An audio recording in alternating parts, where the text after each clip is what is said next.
after the fairly disappointing news on one vampire front, in the form of clans that should have been part of the base game being put behind day one DLC and paywalled up to the wazoo, I think it's somewhat refreshing that we also have some positive vampire news in the form of Blood of Dawnwalker. Now, Rebel Wolves was at Gamescom. Gamescom is still ongoing, but they gave a presentation, and people who were fortunate enough, particularly insiders and major outlets, had access to basically a demo, from my understanding. And there were a few things that were revealed from this. Now, on top of that, Rebel Wolves indicated that they're very much willing to listen to feedback and improve on certain things.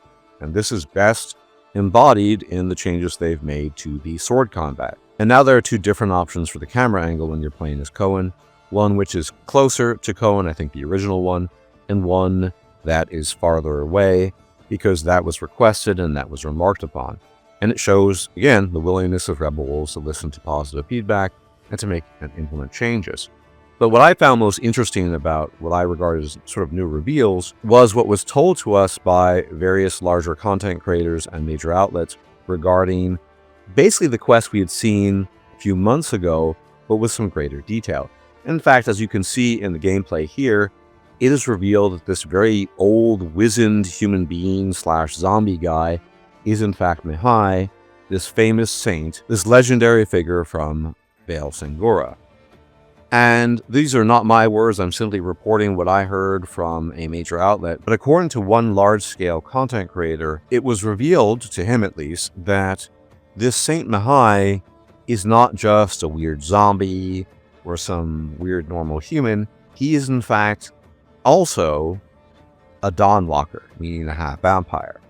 And apparently there's some long and storied tradition and entire background to Dawnwalkers as a kind of being or entity, and you can find out more about this by embarking upon a quest and reforging a silver sword which formerly belonged to Mihi that is now broken. Now there's some additional information on him, sort of as to why he was locked behind a brick wall seemingly, and again, according to the same creator, he was locked away for reasons of his vampirism. Apparently it's implied that he chose to sort of starve himself to some degree, and when he initially wakes up, you have to fight him because he's very confused.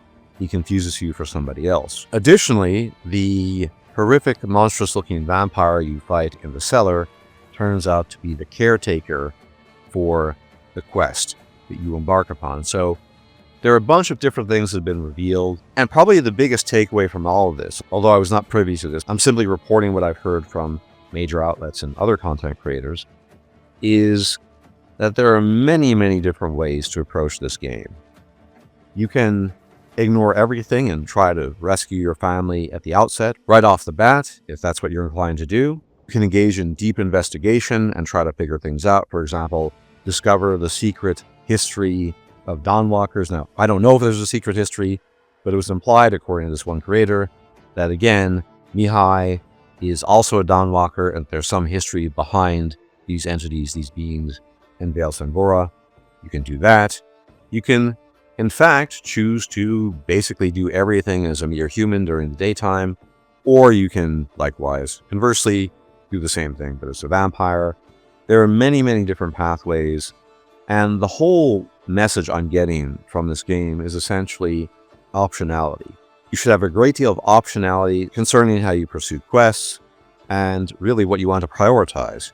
You want to prioritize building up your vampiric abilities, your more sorcerous human abilities, simply finding out information, rushing it, taking your damn deal time.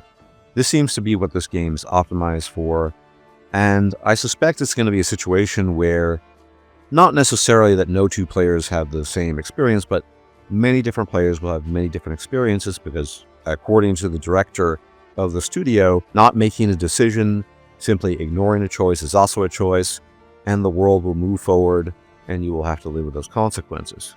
Now, I understand some people are upset about the prospect of sort of missing out on content and what have you, and I kind of get that, but I'm not one of those people.